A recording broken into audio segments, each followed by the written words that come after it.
So Marco here, one of my students, shared his struggles on reaching $100,000 months. This is his story, very raw. I was able to get a lot of good answers out of him. I wanted to make this interview as relatable as possible. So all I did was I focused on mindset, focused on asking him what made him different, what allowed him to get results. And I really wanted to pull out the hardships, the turmoil, the things that he had to do to get to where he is today. And that's why this interview with one of my students is so powerful. And here's the interview with Marco. Before we get to today's video, let's start by announcing last video's winners for $1,000 worth of courses, consulting calls with me. The winner's here. If you guys want to qualify, all you have to do is drop a comment below, follow me on Instagram, hit the subscribe button, and I'll be picking the best comment every single video. Other than that, let's get right into today's interview. Hey guys, what's up? I got a pretty cool interview with you. We're gonna be interviewing Marco here. He's gonna be sharing his journey, and I think this is something that a lot of people can relate to. He has a very relatable story, lots of ups, a lot of downs, and that's sort of why I wanted to bring him on. And I guess, yeah, get started by introducing yourself. Where are you from? How old are you? How long you've been dropshipping? And yeah. Hi everybody, my name is DMarco Dawson. I'm from Detroit, Michigan.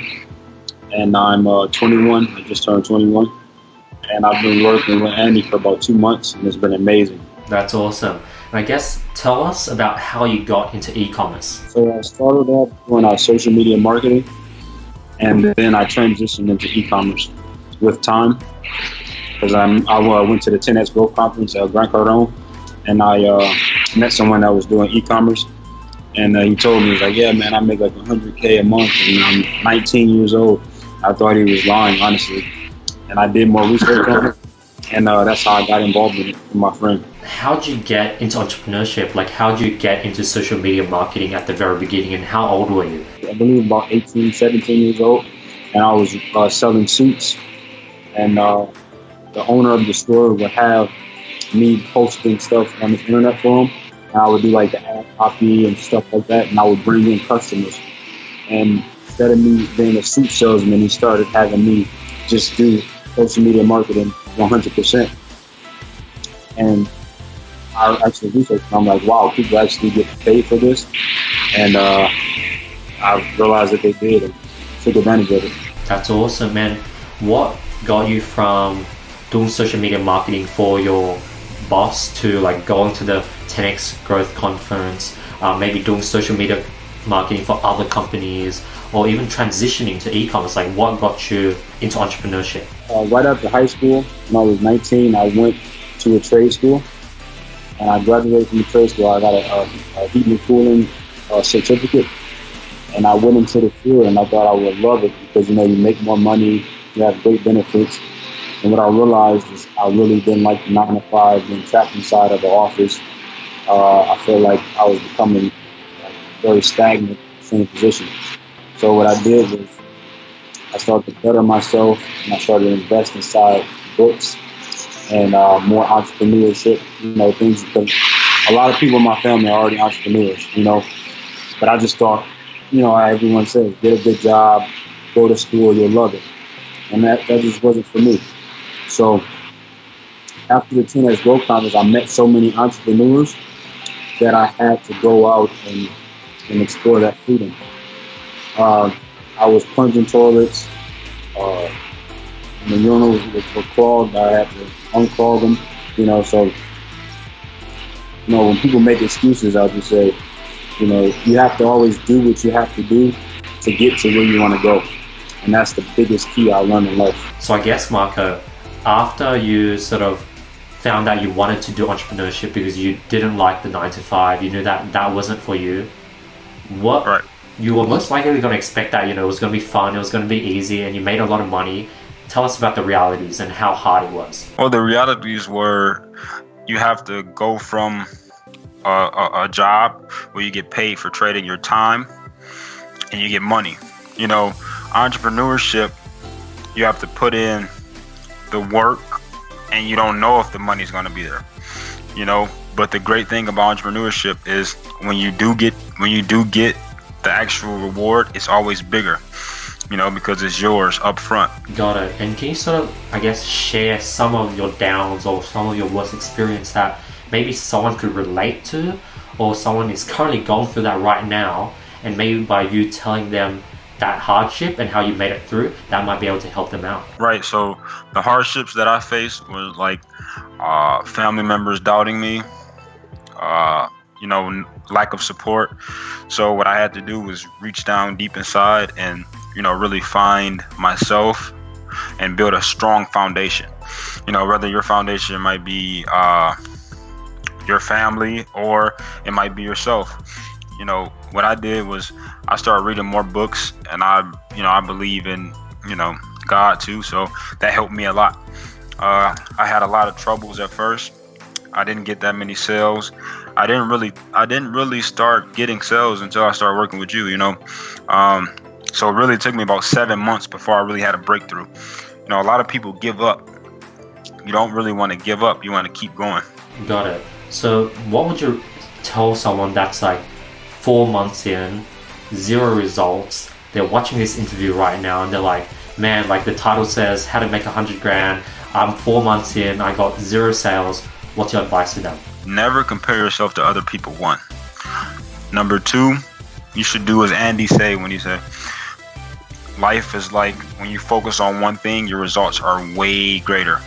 But if you try to listen to this mentor and that mentor and this mentor, then you will never really, you'll never really get to where you're going. So you want to have one mentor, one strategy, and stick to that for at least 30 days before you say it doesn't work or something like that. And then my ultimate advice is you cannot be afraid to invest inside of yourself. Even if it's your last dollar, you invest inside yourself and the results will follow. Never be afraid to invest inside of your brain. Awesome. I guess now that we know that you sort of had to push through that 6 months, share sort of that first breakthrough or that first sign of success and that, how you felt, what it was, what happened. Yeah, so once it started to click for me, I started to notice like the sales and you start hearing the Shopify sound and it feels great, Then you get a banned ad account and it's like, wow. So it's different levels of hardships, but what I realized is storms come into your life to only make you stronger. So you take these storms and you build upon that, and you because storms expose your weaknesses. So when you get through the storms, you're stronger.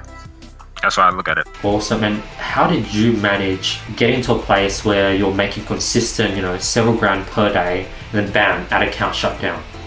How did you mentally sort of deal with that? The super high to the super low. Yeah, you have to be happy with yourself too, because what I realized is you can make, all of the high numbers, but you also have to have happiness within yourself too. You have to really love it. You see, I really love dropshipping. So when you really love something, it's either when the money come in or when it's not, you can still do it because you actually love it. You're not just doing it for the money. So I recommend people get into a niche that they love or doing something that they really, really love. Awesome. And is dropshipping something that you loved at the very beginning, or did you grow to love it, or did you learn to love it? I loved it from the beginning because I just love the whole aspect of the freedom, and then I love how you can just be like you don't even have to touch the product and you can just impact so many lives. Super true. I guess let's go into the golden nuggets people might be looking for. What's sort of your biggest sort of discovery or breakthrough when it comes to going from 1K days to 10K days? Once again, how you can't be afraid to invest inside your mind, you can't be afraid to invest inside of Facebook. So, and then starting off too, what I would do too is I would keep putting spending limits on, and I learned that you can't have a scarcity mindset if you want an abundance life. So you have to be able to take those risks. You have to believe in your product and your asset. If it's showing you a good sign, you scale fast. Awesome.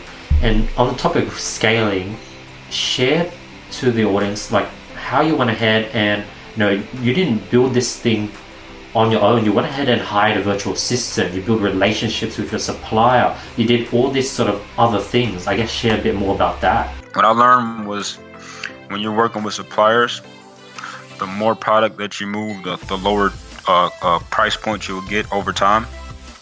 And you just build relationships by being consistent, being nice, being honest. It's certain principles you can take anywhere and be successful. And then as far as hiring a VA, I just, went on like Upwork, something like that, and you can get someone. But I recommend you first learn your business in and out. Once you learn your business in and out, then you go and you hire out. Until what stage did you have to hire your first VA? Like how much, I guess, sales were you making every day, or what revenue numbers where you're like, okay, this is getting too much, I need to outsource it? Yeah, when I was fulfilling orders, staying up, and not going to sleep, I said, okay, this is unhealthy, so I'm gonna go ahead and hire someone. And I think I was at about $5K a day then. Got it. And was it uncomfortable doing something new, such as hiring a virtual assistant? Yes, at first, yes, it was, because I didn't hire right the first time. I stick to this motto: you want to hire slow and fire fast. So my first VA I had to fire because it wasn't too good. You have to make sure you interview your employees the correct way and let them know their tasks. That's why I say learn your business first, because if you don't know the task you want them to do, how could they know what to do? And that was my first mistake. That's a very good tip. I guess share like how are things now? What's sort of the biggest takeaway over the past sort of, I guess, 2-3 months? Because I know you scaled to like 6 figures in 2 months, which is pretty fast and pretty crazy. I guess what sort of the biggest takeaways you've learned over the past 2 months? My biggest takeaway is build something sustainable long term. So now I'm thinking more of brands, from working with you, like, I'm like thinking more of like building a brand and, really going to the next level. That's awesome. And I guess tell us about the importance of mindset, what mental stability or skills you might need for dropshipping. And I guess that's something a lot of people don't talk about, and I'd love for you to share your experiences on that. I really started to see a breakthrough in my life in dropshipping when I started to meditate in the morning, and I started to implement positive affirmations every single morning. Then, not even on top of that, I write down my goals, and then I see them every single morning. See, when you do that, you attract that to yourself, So that's a great thing. That's a great tip.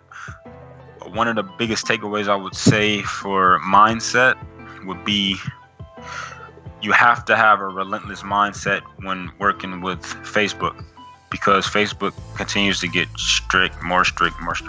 So you have to always be prepared for a banned ad account or stuff like that. But 9 times out of 10 you'll get your ad account back. So don't panic.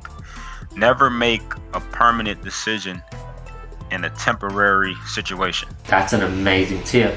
And yeah, I guess, do you have any final tips for everyone in my channel? You followed it, something that you would have liked to heard 6 months ago? Yes, something I would have liked to heard 6 months ago would be continue to strive, continue to learn, and stop learning from so many people.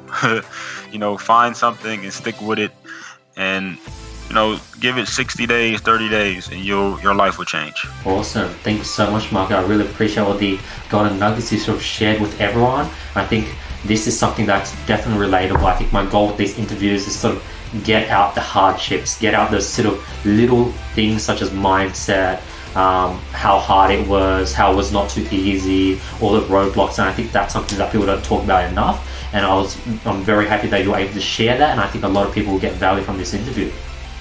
So that's the interview. Lots of value, very jam-packed. Marco shared a lot of high quality insight that I reckon everyone here can relate to. So hopefully you guys enjoyed today's interview. Very, very raw, lots of value. I highly recommend you guys to watch this again and again, because this is a real student who literally went from $0 to $100,000 with my guidance and went through all the hardships, and he just shows that it's possible. That's why this interview is so powerful and so strong. So that's why you definitely need to watch this over and over again. Question of the day: what's the hardest part of your current journey? Whether you're currently in dropshipping, maybe you've succeeded, let me know what the hardest part has been. I want to hear your story. I've been answering every single comment. I've been answering every single DM. So send me a DM with any questions you have whatsoever. Other than that, I hope you guys have an amazing day, and I'll be seeing you guys tomorrow with much more value. That's today's interview. Peace.